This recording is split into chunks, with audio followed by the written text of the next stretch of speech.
Hello and welcome to the 2026 Santa Cruz County Point-in-Time Count Training. Thank you for joining us in this important effort to improve the understanding of homelessness in your county. The count will be conducted in two primary phases, separating the count and survey efforts. This training is focused on the count portion, which will take place on Thursday, January 29th, and the survey training will be conducted at a later date. We will share additional details regarding the purpose and methodology as this training continues. In this training, we will cover the following: the purpose of the point-in-time count, the definition of homelessness used for the count, how to conduct the count, and reminders and next steps. There are several reasons why a point-in-time count is conducted. The U.S. Department of Housing and Urban Development, or HUD, requires all communities that receive federal funding for homeless services to conduct a point-in-time, or PIT count, of all persons experiencing homelessness during the last 10 days of January. Counts of people who are unsheltered, meaning living outdoors, in vehicles, tents, or other similar locations neither intended or fit for human habitation, are currently required every other year. In addition to meeting federal requirements, the point-in-time count provides valuable data for community understanding of homelessness. Data on the extent, prevalence, and reasons for homelessness is also invaluable for local planning efforts and community understanding. This figure shows the different components that the count includes to make sure all people experiencing homelessness are represented in the count. You will be participating in the general street count, which is highlighted in the middle box on this slide.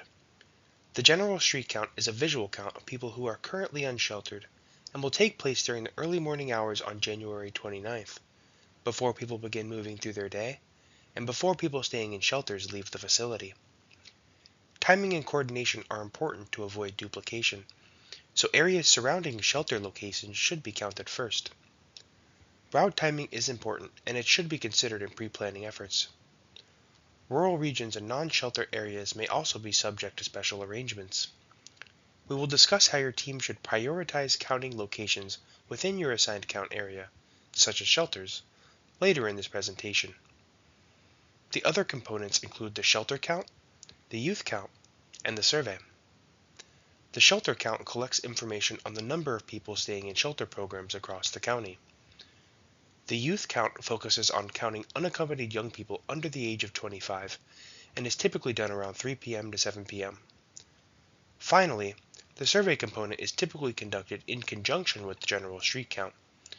Surveys are conducted with a representative sample of people experiencing homelessness across the county and provide us with a more detailed understanding of the homeless experience and the diversity of the population and its characteristics throughout the region, including information on veterans, families with children, and people experiencing long-term homelessness. Here are some of the details to take note of for the upcoming point-in-time count. They include in-person deployment sites, the pre-assignment of the majority of pit routes or census tracts, emphasis on outreach teams with lived experience guides and direct service program staff, surveyor email and phone number for post-count data validation purposes, the inclusion of the smartphone app Survey123 to be used for documenting observations of the team, and the team captain or designee will be the operator of the Survey123 observation app. The general street count is a visual count of people residing on the streets, in parks and open spaces, in tents, in vehicles, in abandoned buildings, or in makeshift shelters constructed of tarps, cardboard, or other materials. The street count will be conducted while people are still in public shelters in the morning, which will help us have an unduplicated count of everyone experiencing homelessness that day. To avoid duplication, we ask that you count the areas surrounding shelters first. As a reminder, volunteers will not be paid for their time, nor will volunteers be reimbursed for their mileage. Guides, who are individuals who have previously or are currently experiencing homelessness, will be paid a cash stipend upon completion of their count route. Here you can see what to expect on the morning of the count. Guides and volunteers will arrive at 5 a.m., and the goal is to have you out the door and in the field as soon as possible so that your team has adequate time to cover your route. You will first access the Pit Count survey on the Survey123 app. You will be asked to input your track number, which you will receive via email prior to the count, along with your phone number and email for post-count data validation purposes. We expect all teams to finish their routes by 9 a.m. Please call us if you think you need to be out any later than 9 a.m., or if you need additional help to complete your assignment. We strongly encourage you to conduct as thorough of a count of your assigned maps as you can. There are two different types of participants on each team during the general street count: volunteers and guides. This slide outlines the differences between guides and volunteers. A guide is an individual who has previously or is currently experiencing homelessness and uses their knowledge to identify individuals experiencing homelessness during the general street count. They will guide their team towards locations in their assigned count area where individuals experiencing homelessness are likely to be seen, and will help distinguish between safe and potentially dangerous situations. Guides are compensated for their time and contributions to the count in the form of a $20 per hour cash stipend. A volunteer will provide consultation and support in team decisions. They will be in charge of transporting their count team through their assignment and will help ensure that full coverage of the map is achieved and communicate with pick count organizers as needed. Please note that volunteers are not paid for their participation in the count, nor do they receive gas or mileage reimbursement. Teams should note that because we are covering the entire geography of your county, there may be instances where the guide is not personally knowledgeable about the specific route the team is covering. However, guides are still able to draw on first-hand experience of homelessness to help identify potential locations or persons based on previous experiences and signs in the environment. If a team is confused on whether or not a person should be included in the count, we ask them to collaborate within their team and make an informed decision. All team members are in charge of ensuring the methodology is being followed, and should designate one team member to be in charge of marking the tally sheet and one team member responsible for tracking the team's coverage in their count area. The next set of slides will outline how to use the data collection forms that you will use on the morning of the count. Each team will be able to select specific routes and be given maps of those routes, which will be emailed to you prior to the count. If there are issues printing the map, there will be a few locations across the county where a physical map can be picked up. Your route will be outlined. Please stay within the tracked border. Often, the boundary of your route is a stream. If the borderline is a stream, count the people on the inside side of the street, or the side of the street that connects with the rest of your route. If there is someone moving back and forth across the street, you should count them. Please cover all areas. The count persons are persons who are experiencing homelessness or living in a place not meant for human habitation. This includes tents, vehicles, parks, sidewalks, etc. Be sure to drive or walk down every street. Count on both sides of the street unless it's a route border. Look for open areas. You may need to get out and walk. You decide the route you take. That route may depend on traffic or where shelters are located. Be sure to cover areas around shelters first. It's a good idea to put an X on streets and areas once you've covered them, so you don't count them twice. If you are assigned to two contiguous maps, be sure to outline a route that will easily take you from one map to the other. You'll need to download an app called Survey 123 in order to access the observation form. Once you've downloaded the Survey 123 app, you'll need to enable your location settings. If you're on an iPhone, you'll open up your settings, scroll down to Survey 123, select Location, and select While using the app. Make sure Precise Location is enabled. On Android, you'll open up your settings, go to the Personal tab, select Location, and make sure it's on.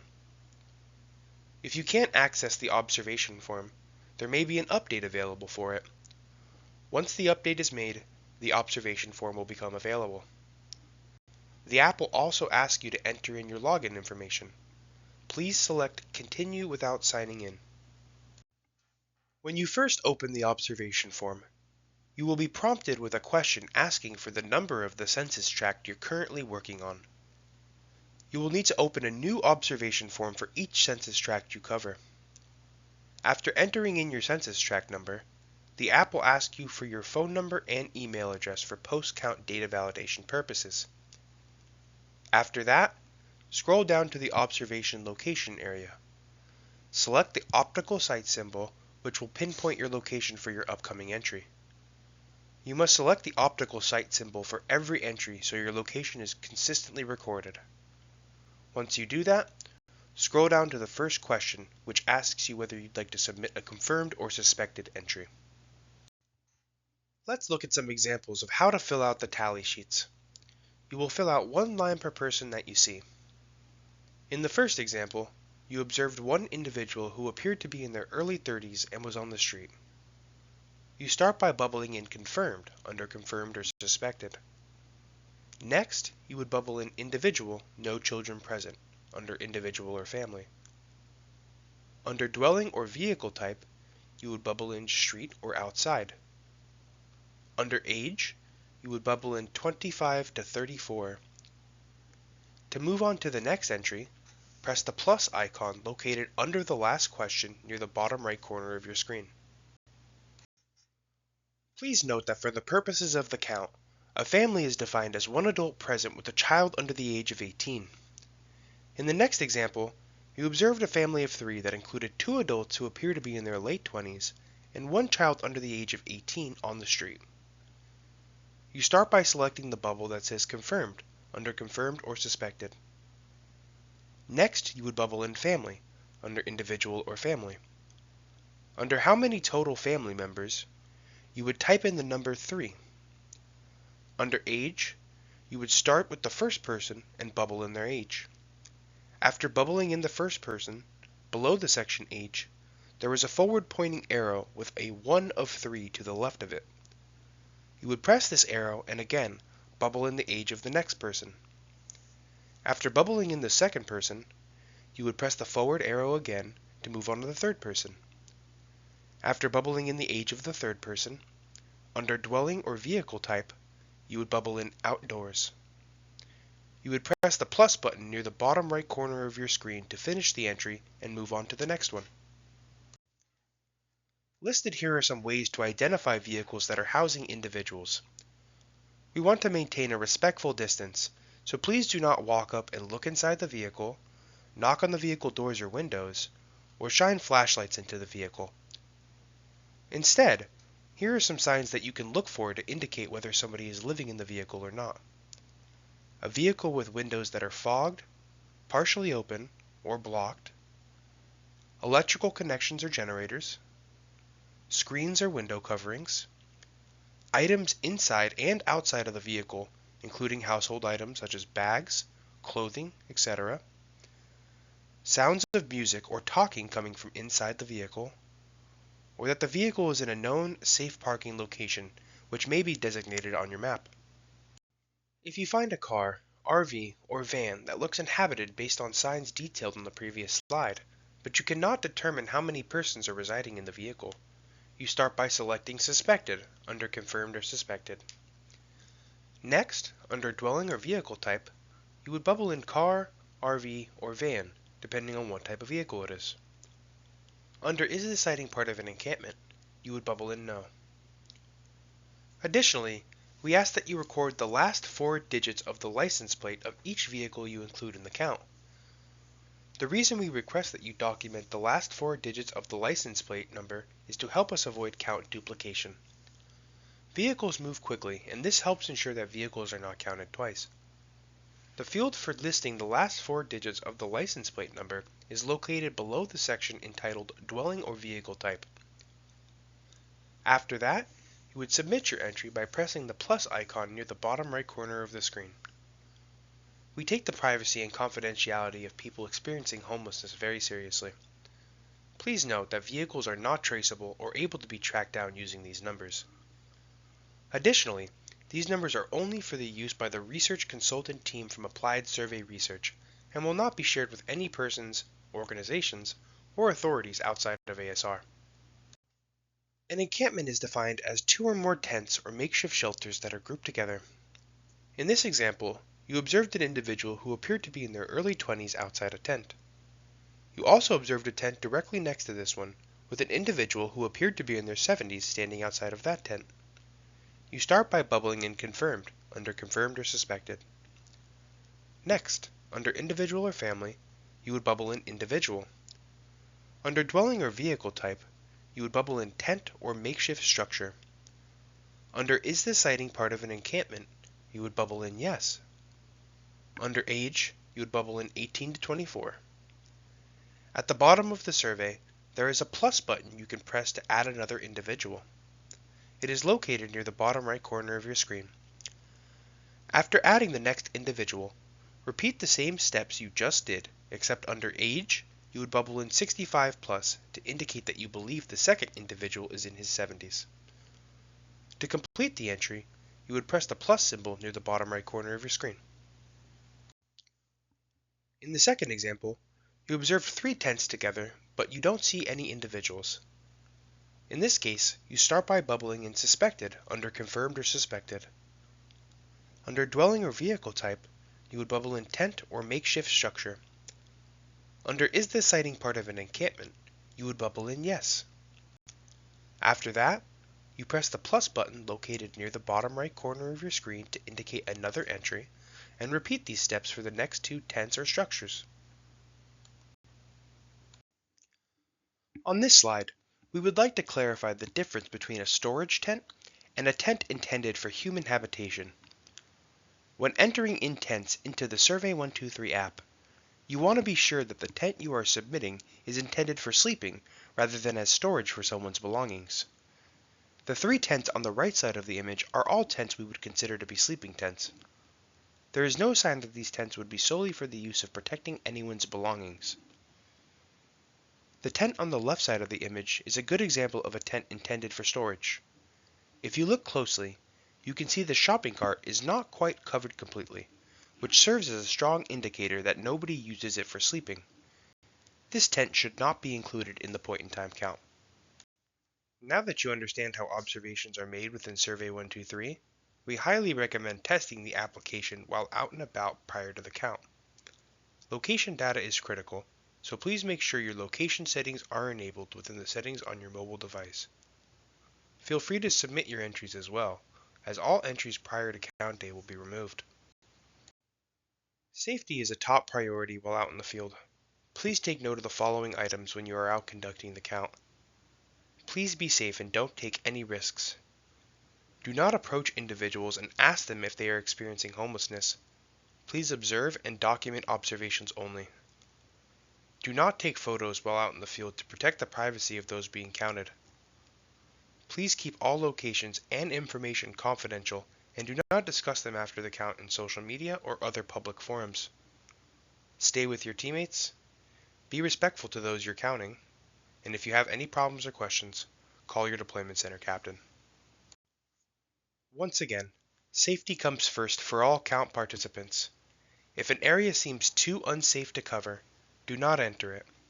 Mark the area on your map to show your deployment center captain when you return. Some of these areas will have special teams to cover them.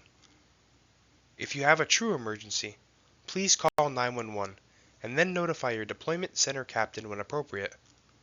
We will review safety and confidentiality protocols again on the day of the count. Here are a few tips on how to prepare for the count. Wear comfortable shoes and clothing. Dress warmly. Wear a jacket, sweatshirt, raincoat, gloves, hat, etc. It is the wintertime. Bring a car if possible. Bring a fully charged cell phone. Bring a flashlight. And the count will happen rain, snow, or shine, so be sure to bring an umbrella or cold weather gear if necessary. And of course, be sure to get plenty of rest the night before. We will be in touch with you regarding any specific deployment location information, as well as reminders as we approach the day of the count. Please feel free to contact us at the listed email or phone number with any questions. Thank you in advance for your participation in the 2026 point-in-time count. Please encourage your friends, family, and colleagues to join us in this year's count by directing them to the volunteer registration link. We couldn't do this without you, and we look forward to seeing you.